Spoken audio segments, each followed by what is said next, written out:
My name is Corey Stanley. I'm the Texas, Louisiana, Oklahoma technical specialist for Navionics. Today's webinar, we're going to be going over locating and flipping grass. A little bit of history. My home lakes are Toledo Bend, Sam Rayburn, so obviously flipping grass when it's in its prime is a big staple here. So what we're going to do, kind of cover today, we're going to go over looking at a map, kind of dissecting a lake on areas you're going to want to start looking for hydrilla, and that's kind of the primary, either hydrilla or pepper grass. Typically, if you're flipping it around here, it's hydrilla. We'll go over and look at some of the areas you're going to start looking and how to use your electronics to kind of dissect some of those areas and to pick apart some of the better sections of hydrilla. Before we get started, I'm going to go ahead and I always like to start them out with a sonar charts deal to show the kind of the importance of one, utilizing, and two, recording sonar tracks when you're fishing. Everyone should be able to see the, and this is just the Navionics web app. Everyone should be able to see that now. This is Toledo Bend that I'm showing you here. Right now, if you go over to the bottom left-hand corner, you can see I've just got the Navionics portion. I don't have the sonar chart area updated or highlighted. We worked the Bassmaster Classic last year in Houston. One of the biggest questions we had is why is there big, blank spots on Toledo Bend?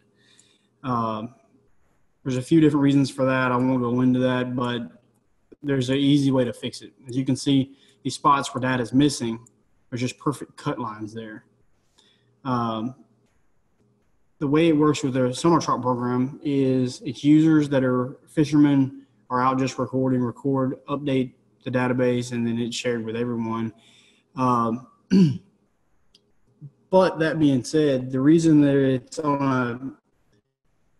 if you come down here and click on sonar chart, you'll see it'll populate all that area. And the reason that it's not on the main layer is because, U.S. Coast Guard, you have to have so much data has to be on the main layer of mapping that so much of it has to be Coast Guard certified or has to be certified data. Whereas you can put it on a separate layer and have all of this data shared with you on areas like Toledo Bend. That's a huge deal where you have a ton of timber. So, those big sonar boats, things like that can't get in there. You can see again, this is actually Sandy Creek Flats for anyone that's familiar with Toledo Bend. Again, if I turn that back to Navionics, you'll see there's just big gaps. Go back to sonar chart, all this stuff's actually there. It's like this drain coming in, that sort of thing. There's several other areas on Toledo Bend that are like that, as I'll show you a couple just for an example. Let's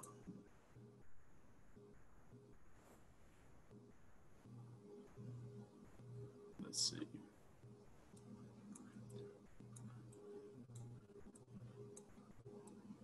So straight across is what's known as Pirates Cove. May look familiar. This is actually where Kevin Van Dam won the Elite Series event here last time that I guess 2 events ago that the Elites were at Toledo Bend. You can see it's no different with it. There's just perfect cut lines where there's no data. All these humps right here in the center, there's not a whole lot of defined data. But if you come over here and turn on the sonar chart program or the sonar chart layer, you can see a lot of these drains that are outlined. There we go. Which is a lot of the stuff that he was fishing. A lot of these hard, sharp points, that are out here around these humps and islands and things like that. Another area, and that's known as Pirates Cove. Another place that's like that is if you go up out in front of Cypress Bend. Let's see.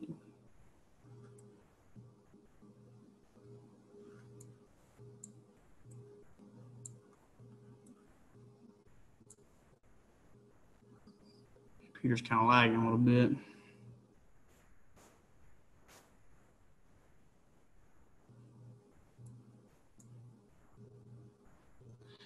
All right, this up here is Cypress Bend Marina, where all the Elites launch.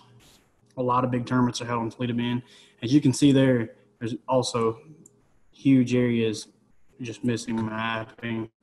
Come over here, turn on the sonar chart layer, and that data is actually there. it's only important to make sure the first time you plug a card into a ranch unit, you're going to have to go into the settings, into view, and turn on. If you have the latest software update, it's called Sonar Chart. If you don't have the latest software update, it's actually called Fishing Chip. But be sure to turn that on. With a Humminbird, the way you do that is you hit menu twice. Menu twice, go over to chart, down to chart options, and you'll scroll over. If the card's in the right hand slot, you would scroll over to right fishing chip card. With that being said, let's move on. And also, at the very end of the webinar, we'll go back, and any questions you have, if you would, save it till then. We'll use the chat feature and go over any questions you may have.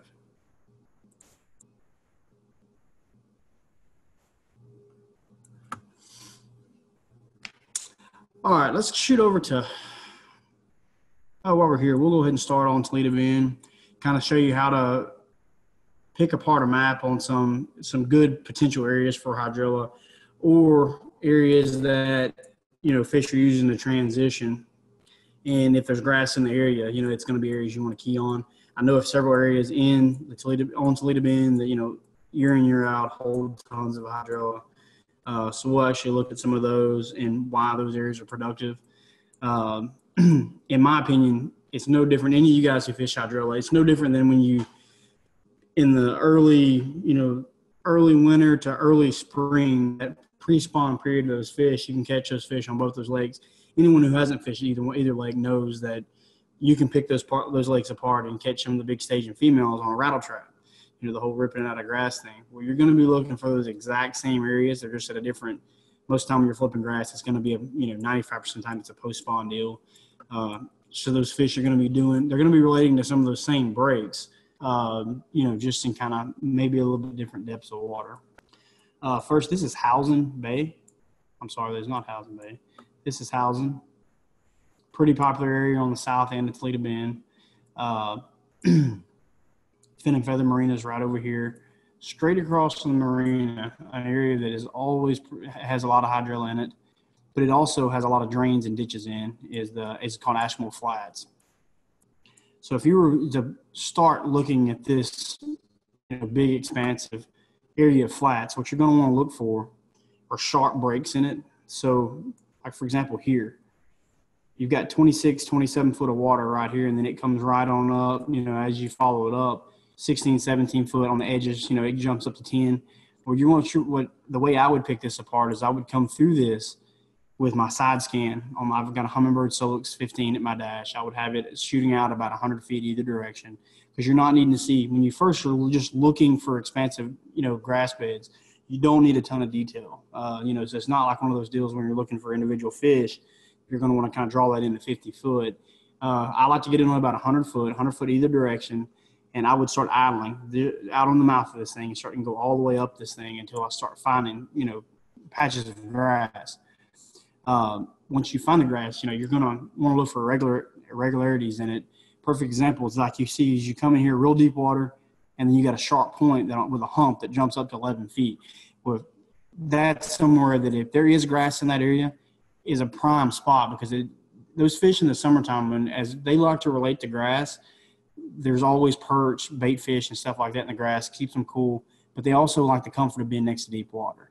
I'm not saying you can't catch fish up real shallow on a big flat flipping grass, but consistent big bags of fish are not going to come, in 2 foot of water that's 300-400 yards away from 10 foot of water. So anywhere you can find grass next to close transition spots. This hump here, I don't know if you can see my cursor, but on the outside edge of this flat here, you also see these real tight contour lines. It means it's a steep drop. So if the edge of that hump and that 7 foot of water has hydrilla on it, that's going to be a prime spot to start flipping.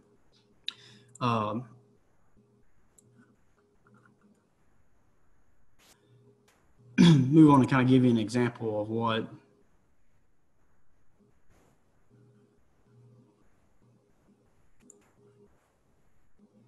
Let's see. I took some screenshots some different grass bed type stuff, what you're going to want to look for. One's kind of, and these actually come from Doug Varenberg, dude. He is awesome with Humminbird Electronics. Here's a pretty good photo here. That's actually side imaging. It's not the one I was looking for.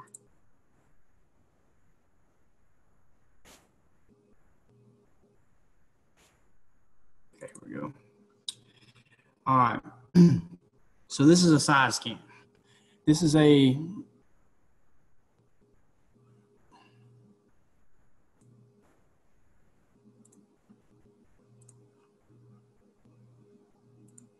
all right, you should be able to see it now. All right, this is actually a side scan image. As you can see, you're in 8 foot of water. So even in, whereas typically you relate to using side scan in deeper water, that's not always the case. I mean, it's a great tool for when you're, when you're looking for hydrilla. So as you can see here, there's we're in 8 foot of water. You can look to the left of this image right here and see all the grass. This is all grass on your left-hand side. You can see it kind of has a fuzzy shape to it, whereas that's rock on your right. So where you can see the more hard, defined rocks, the grass looks more almost like when you're deep, how a brush pile looks, but you can still see the see if that's a little better. You can still see the breaks, the holes in the grass. So it's no different when you're looking at hydrilla.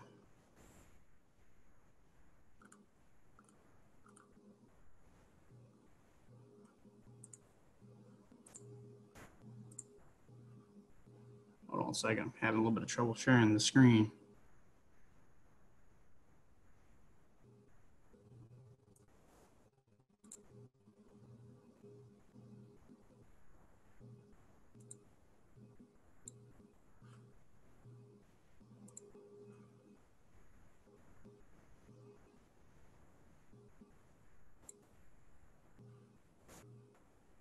Let's see if this is any better. Okay, here we go. So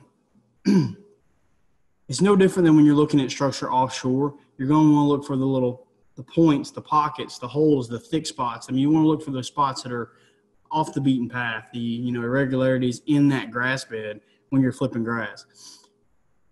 There's a couple different scenarios there when you're flipping grass. One, when you're flipping just mats. So those mats are on top of the water. You can visually see all those little indentions, points. So when you're doing that, when you're covering water, you can be a little bit more effective because you don't want to flip just every 5. I mean, if it's a straight note, there's always going to be little points and, pockets and that sort of thing. Even if it's 6-8 inches, those little small irregularities are a spot that's super thick, whereas everywhere else is thin. That's the stuff you're going to key on. So when you're trying to, it's pre-tournament, you're looking for a new water. You can be a little more efficient by just keying on that stuff when you're going down this, 1,000-yard stretch of hydrilla that's a mat on top of the water, just hitting those little spots that are, something different about it. It's a point, it's a pocket, there's a hole in the grass, there's a real thick spot, and don't be afraid. Don't just stay on the edge. Me, the way I dissect a grass bed is I'll flip a foot into the grass mat. I'll flip on the foot on the outside to hit those very outside edges. My next flip might be 4 or 5 feet. And the whole thing is getting that first bite. Once you get that first bite, you can really determine how the fish are holding. So the first bite you get, you may flip in, and as soon as it punches through the mat, your line jumps. Well, that lets you know those fish are holding up to the top of the mat. You flip in, the bait goes all the way to the bottom, you pop it once, and the fish eats it. Those fish are laying on the bottom, so you'll know that you need to let that bait soak just a hair longer. With me, I like to be quick and efficient. Unless I get a bite where that fish is laying on the bottom, I flip in, let it go to the bottom, pull it up to the mat, shake it, drop it, and pull it back out. I mean, it's a, boom, flip in, couple shakes, pull it out, and keep going. And that way you're covering lots of water. It doesn't have to be, flipping grass does not have to be a slow technique. It can be something you can cover tons of water with. And then once you figure out what the fish are doing, because obviously in practice, you don't want to burn fish. So you move quick, get a few bites, figure out what they're doing. Well, then come tournament day, you really slow down in some of those areas you might have had 2 or 3 bites in and pick them apart. Because now hey, but in practice, those fish were holding on right underneath the top of the mat, but you have to pay attention. It might have been bright sunny and they were up underneath the top of the mat, or it might have been cloudy and they were laying on the bottom. So those fish can change day to day, but they generally will stay in an area. You just may have to change up what you're doing as far as tackle, or hey, if the fish laying on, you may have to drop it in, let it soak for a minute. Really, every day flipping grass, you have to pay attention to that first bite. And then if you can duplicate that, it's a pattern. It's no longer just a random fish, and you just stick to doing that. A neat little deal. So this screenshot here where I was showing you that you can see the breaks in the grass and the rock on the right-hand side. Obviously, that's a dream area because you have two different types of cover meeting in a decent amount of water. 8 foot of water is not a bad depth flipping grass. But then I've also got so here's the same picture, but it's actually kind of has it broke down on what you're looking at. You can see the green lines where I went and highlighted or outlined the actual grass. So you can see all those indentions and irregularities to where you're using your electronics to basically to pick that stuff apart. And then there is still some trial and error even with electronics. You're going to flip, you may flip to the edge or think it's the edge, flip a little bit further out. And then when you don't feel any grass, you flip in. Then once you do that a few times, you'll figure out where that edge is. In good polarized glasses, in case that grass is 2 or 3 feet below the water, it'll help you see some of the high spots in it, and that's always, something you want to key on. So you can see, even with side imaging on a good electronics, if you really pay attention to them, as I can zoom in here, you can see there's 3 fish laying in this grass patch, and all 3 of them are laying right where that indentation, where it kind of makes a little swing right there. They're not just on the straight edge right there. So that's, something to think about when you're dissecting grass. Here's another picture of grass. So this is on a down image. This is not, in my opinion, there's better ways of flipping this grass or fishing this grass than trying to flip it. As you can see, it's short, it's stubby, it's only 2 or 3 feet tall. It does not make a canopy. So this is going to be some kind of grass that you're going to want to throw a chatterbait or, a Cinco or, a wacky worm, that sort of thing in this grass.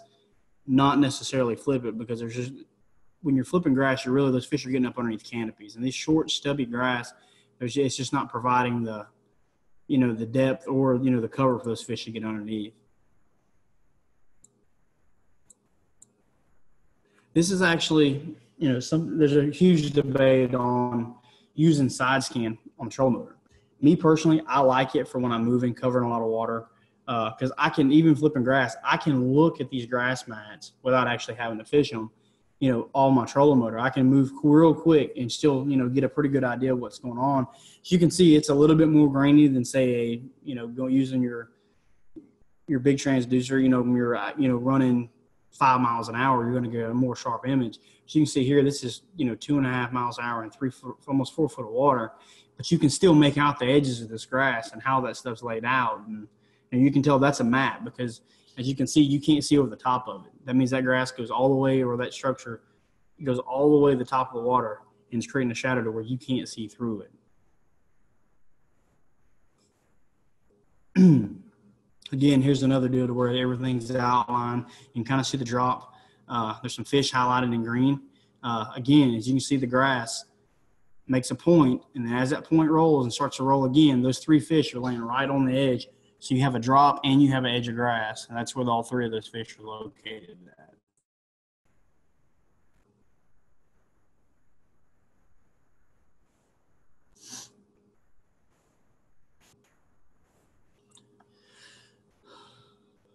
Okay, let's go and take a look at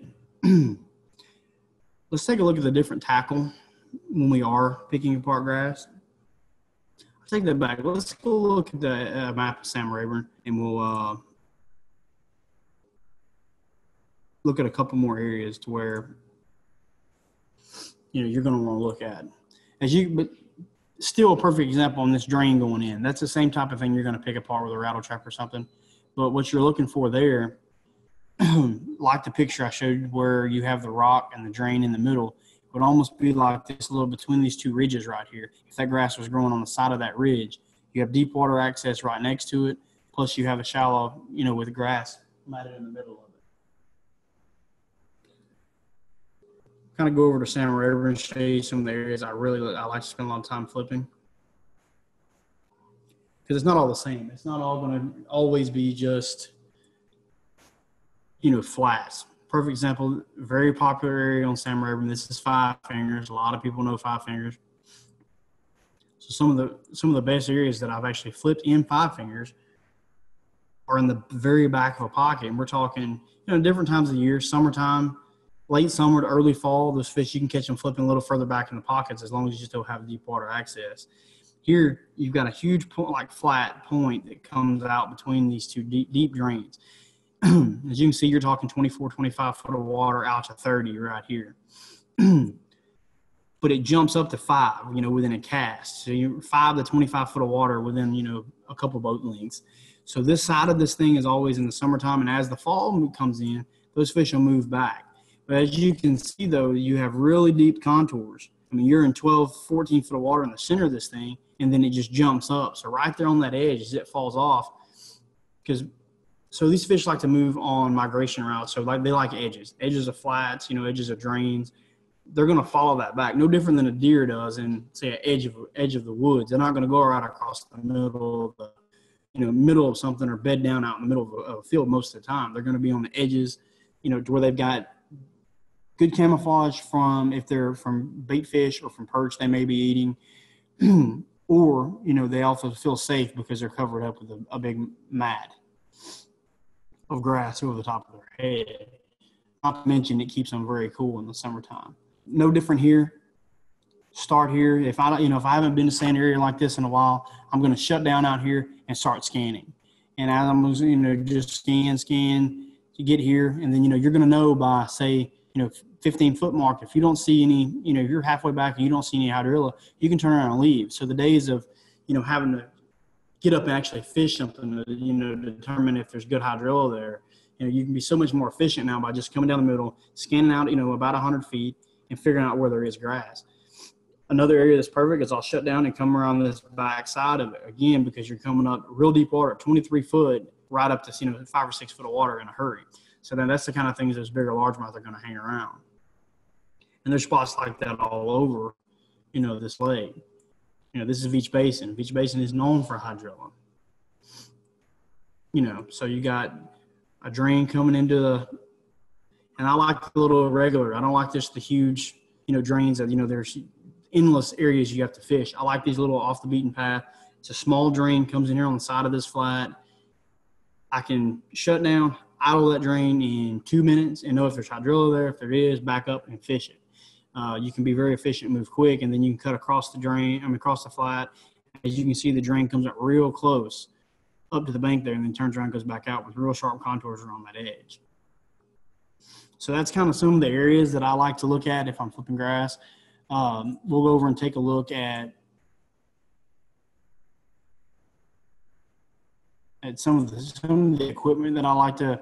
First, we'll go and look at the rod and reel situations I like to use, and then we'll go over and look at some of the tackle that I like to flip or dissect grass with.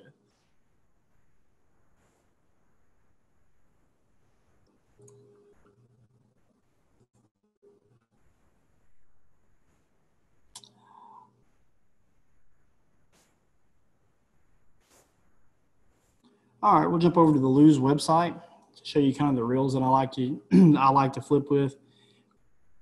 So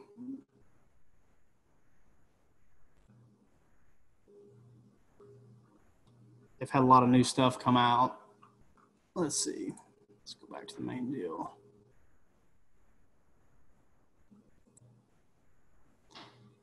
Me, when I'm flipping, I like a reel because I like something that's a small, compact reel that it's not gonna take a ton of line to fill the spool up, because if I'm flipping, I don't need, 30 yards of braid and then some backing, and then so the fuller I can get that spool without having to waste a ton of line, the better. The reel that I flip with is this Team Lose Custom Pro Speed Spool. Let's see. And the reel that I really like to use the most is this 8-3-1, because that way I like a reel that if that fish, because fish are notorious when flipping grass about you flip in and before you know it, they've done ate it and they're swimming to the boat with you. But that's a ton of line that you got to pick up, you got to make up. So a big, heavy 7'6", 7'11" flipping rod and an 8-to-1 gear ratio reel allows you to move a lot of line in a short amount of time on a hook set. I have found out that once I went from and you wouldn't think it'd be as big a deal, going from a 7-to-1 to an 8-3-to-1 makes a ton of difference flipping grass. Just because, and not only on hook sets, like I said earlier, how I like to flip, move to the next spot, move to the next flip. Well, you flip in, pop it, a few, turns of the handle, that thing's pulled back in, and you're making your next flip. This thing has a super heavyweight drag, which when I'm flipping, I crank the drag down as tight as I can possibly get it because I don't want it to slip when I set the hook. This reel's got the wing grip handles on it. So even when, my hands are soaking wet, hopefully from catching fish, that, it doesn't, your hands won't slip off the reel, which, flipping can be a really, hand-to-hand combat type style of fishing to where, you've got to set on them, get them in the boat. And me personally, unless it is just a monster fish, if their momentum's coming to me, I'm flipping them in the boat. So, I like to use 60, 80-pound braid, and really once those fish are coming to me, keep them coming and don't give them slack. Go over and show you the rod that I flip with 90% of the time. I use this Lew's Custom Light Speed Stick. Again, it's got the wing grip handles. The big deal to me, so I've used tons of different rods. I haven't broke any of these rods. And with me I use a lot of braid. I'll flip, I frog. If I can do it 90% of the time, that's what I would be doing. Not to break a rod is a big deal to me. I don't pop, using braid, it's pretty common to pop eyes off and that sort of thing. And over the past 6 years at, 25 rods a year, I think I've had broke the ceramic off the end of one rod, and I'm not so sure that wasn't because it wasn't stepped on. So I like to use this Magnum flipping rod. It's a heavy action rod, 7.6. It's good up to 2 ounces. It's a pretty affordable rod compared to some of the stuff that's out there. Like I said, the wing grip handle, you're in the middle of summertime, you're flipping, your hands are sweating, you catch a fish, you get slime on them. Those wing grip handles, allow you that they won't slip in your hand. It's got a nice long handle to where, you swing a fish in, you've got some leverage on them. Titanium oxide guide inserts. So, it's a quality rod at a good price that, it's not a heavy rod. So, you're not wore out at the end of the day. We'll jump over and look at some of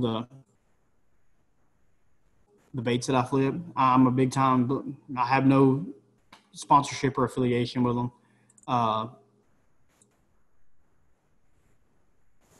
I am a big time believer in Strike King products. Before we get into flipping stuff, at daylight, there's times that, the flipping bite's awesome at daylight. Most of the time, it can be a little slow till the sun gets up. And the reason that is, at low light conditions, those fish are roaming the edges of that grass, not pushed back under. So I really, like to start concentrating on flipping once the sun gets up, unless for some reason, now granted in practice, I will try at daylight to make a few flips. And if you can get bit, obviously I'm going to keep doing it. But so say first thing in the morning, there's a couple different baits I like to have tied on. I really, in the summertime, a walking style, like the Strike King Sexy Dog, I'm going to have it on with, if I'm throwing it around the edges of hydrilla, I'm going to have it on braid. Because if, with mono, which, if I'm not fishing around hydrilla, I'm going to throw it on mono, just kind of like the buoyancy of it. But in grass, you're going to want to turn those fish pretty quick. So Strike King Sexy Dog. If it's a fall bite, I like to use a popper. So the Strike King KVD popper, is a good bait. My number one early morning bait that I like to throw on the edges of that grass, because you can throw it up in the holes in the pockets, is the Strike King Swinging Sugar Buzz. So that thing with the swing, when those big fish come out of the grass and eat it, and they jump, with it swinging, it doesn't give the fish leverage. So, it really helps you keep those fish on. And then also, if you're fishing those grass mats that way up in it, you can see the holes for the thin spots. The KVD popping perch, buddy of mine, Todd Castleline, actually helped in designing that bait. It walks side to side great. It comes over the top of those mats, really good. And then it seemed like the hookup ratio when those fish bust through a mat, which they're going to miss it every once in a while because those solid mats, it's hard for them to get a good line on. Getting into the flipping side of things, My number one, if I can get by with it, if it's not a finesse type deal, I like to flip a jig. I like the Strike King, Greg Hackney hack attack jig. Could be one of the best grass guys in the country. Greg Hackney designed the bait, so it's got a heavy wire hook. That hook is amazing. It's almost impossible. I mean, I'm not gonna say it's impossible, but it is very tough to bend that hook. And then the quality of the bait, the strands. I stay pretty simple with color. I don't like to get caught up in the whole catch. In my opinion, fishermen are caught by all these different colors, not fish. So I keep it pretty simple. Number one color to go to is black and blue. Black and blue, an ounce and a quarter, or a 1 ounce jig, depending on the thickness of the hydrilla. And then something in a green pumpkin crawl or a gator crawl, or a sexy crawl is something. It's something imitating some kind of brand. One of those colors I'll have in the boat. And really that's the only 2 jig colors that I flip grass with, all on a 1 ounce type thing. If it's a very, if it's more of a finesse type thing, or if I want to just change it up some,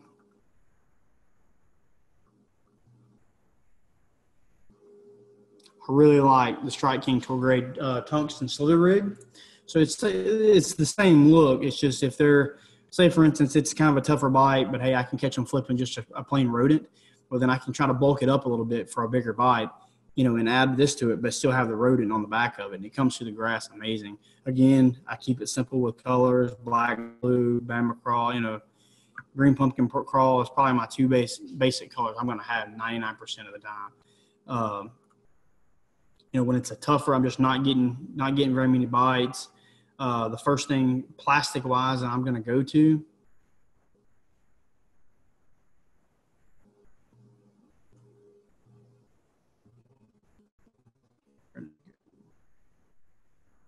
is the rage bug or the rodent. I really like flipping the rodent or the rage bug either. It's pretty similar.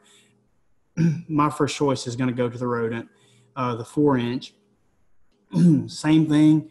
I'll stick with like either a black and blue or a sprayed grass in the plastics, that type of color.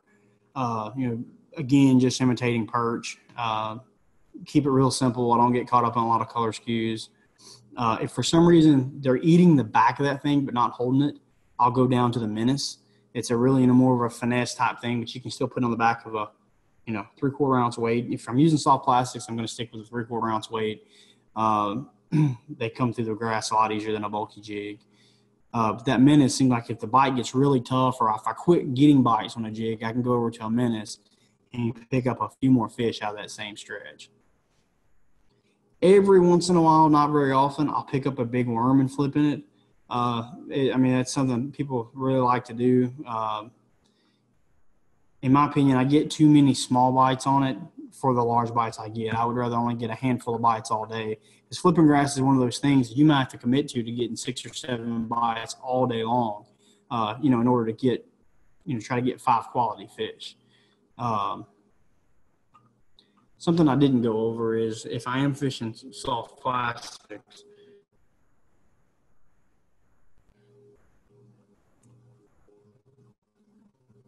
I stick to these Strike King tungsten weights. I like a matte black weight, 3/4. Every once in a while, like if you go from grass to say like a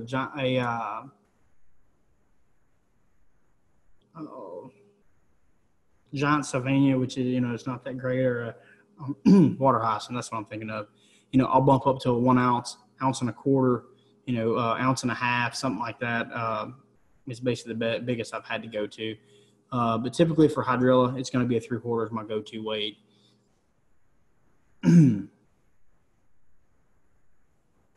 And then for flipping hooks,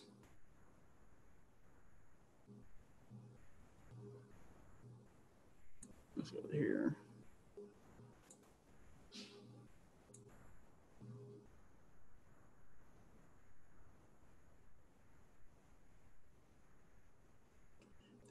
The owner flipping hook, really like this hook. As you can see, it's got a piece of mono it's not shrink wrap, it's actually threaded, tying that thing on. that thing will not come off.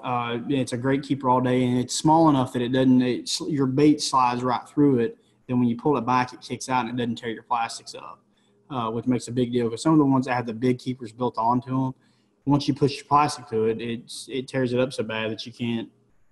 The plastic, one fish and that bait is done. Line, I like to use Sunline FX2 60 to 80-pound braid, depending on the situation. Basically, all the baits I talked about today, you can pick up at Tackle Warehouse or Tackle Addict. That's a new place there. It's around Lake Livingston. Sam Rayburn's got in there. They also have a really nice online store now. Pretty all common stuff. There's nothing tricky about what I'm doing. It's more just what I'm looking for. At this time, I'll go ahead and open it up. If anyone has any questions, just hit up the chat.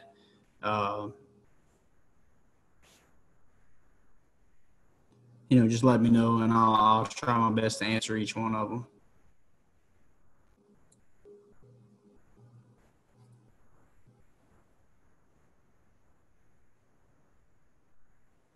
So if you have any questions this time, guys, just go over to the Zoom chat and type away, and I'll address them. What do I use to flip pads? That's something which is just kind of in here. I don't flip a whole lot of pads. When I do, it's going to be a jig. With pads, you can get away typically with a little bit lighter weight jig. Instead of using a 1 ounce, I'll go to a 3/4. Because now I will use a lot if I'm, say, throwing a frog. I'll pick up a jig. Say a fish blows up, misses it. I've got a jig tied on. I'll flip it in there. Something that falls a little slower. A lot of that's going to be a good follow up to a bait that a blow up you've had on a frog that just didn't get it. Rando asked, what type of gear and watercolor do you use, black and blue? I'll be honest, I use black and blue almost all year long. Any kind of color water. Obviously, it shines in dirty water, but that being said, when you're flipping grass, it's shady. There's not a whole lot of sun. There's not a ton of sunlight anyway. So black and blue is, at least here, and I say me, I'm talking Sam Rayburn, Toledo Bend, obviously places like Ross Barnett, things like Mississippi, it shines because it's dirtier water. If the water's just crystal clear, I'll go over to like a spray grass or a green pumpkin. But still, I'm gonna start with black and blue almost always. Jim asked, can you snail tie the owner hooks? Yes, you actually can. It's a little tougher because you only have a short gap between the eye and the that keeper, but it can be done. It's just you have to be a little careful. You almost have to take your thumb and hold that keeper going the opposite direction to give you a little bit more space there.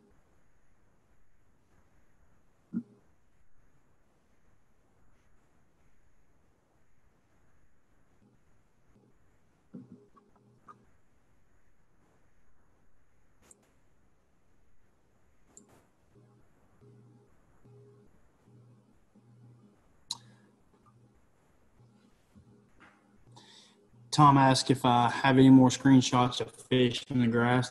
I don't have any more I saved on the right here, but a great place to go check it out, and I'll actually go show you real quick, is if you go to Bass Boat Central and go over here to BBC boards. There's some pretty cool stuff. I'm a Humminbird guy, so that's what I'm going to be looking at first, but you've got Humminbird image interpretation and Lowrance image interpretation. If you go underneath the Humminbird one, you've got image interpretations, tons of different resources, but you can actually go look at Humminbird images by depth, structure, and technology types. If you click on it, Doug Varenberg, like I mentioned him earlier, that's where I got some of those pictures there from. He's got tons and tons of images that you can go and check out, from 2D sided, 2D, SI, DI. He's got even any types of structure. He's got some great stuff there.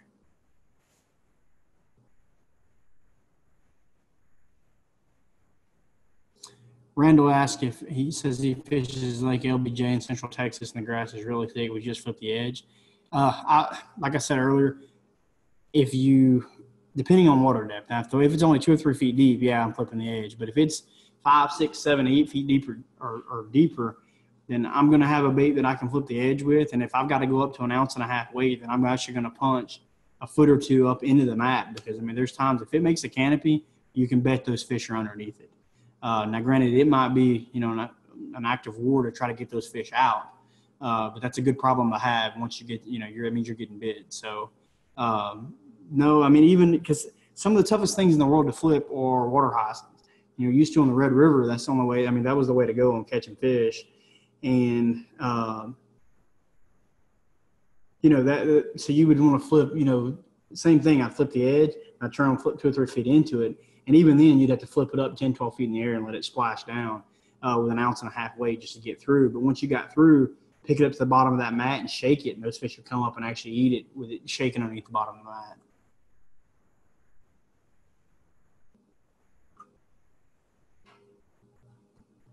Anybody else have any questions?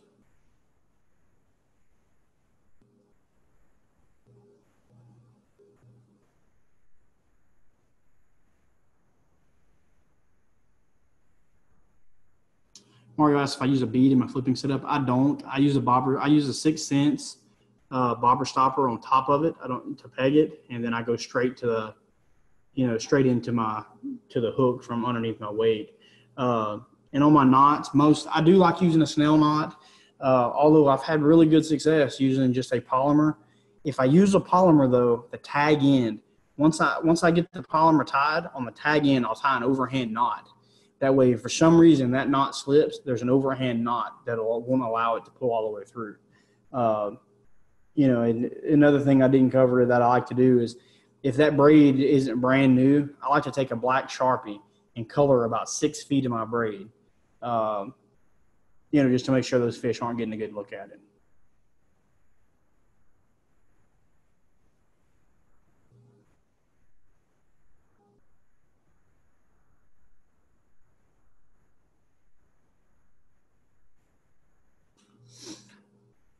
All right, guys. Well, if that rounds up the questions, I really appreciate all of you attending.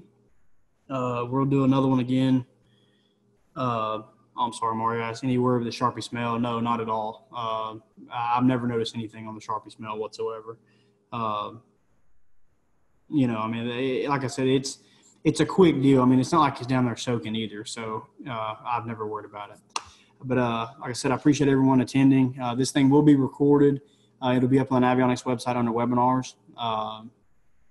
And I'll do another one again in June over deep cranking. So I'd love for all you to attend. Just stay tuned. You can hit me up on Facebook. If any of you have any ideas of different webinars, you all have my email after this is over. It's cstanley@navionics.com.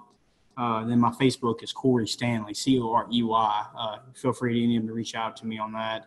If any of you have any good questions after this webinar is over and you think about it, if something else comes up, feel free to reach out. And I'll do my best to get you an answer. Had a couple more questions come in. Tom asked, do I have a favorite brand of braid? I do. I used Power Pro for years. I've gone to the Sunline FX2 frogging and flipping braid. It's a little bit more round. It doesn't bury into my reel near as bad. And then when it comes to frogging, I like to skip a frog a lot. So that it's really, the castability on that stuff's amazing. Crawl asked what my favorite grass is. Hands down, it's hydrilla. But again, that's something I grew up fishing Sam Rayburn and Toledo Bend, so I know I'm super fortunate to be able to, call those two my home legs. They've always been the predominant, grass there if you're flipping a jig. So kind of my personal preference. So again, I appreciate everyone attending. I gave you my contact stuff. Again, it's cstanley@navionics.com. If you have any other or something else comes up, that you didn't think to ask why this was going on, feel free to reach out to me, and I'll certainly get to you the best I can. Thanks a lot, guys. I appreciate you attending.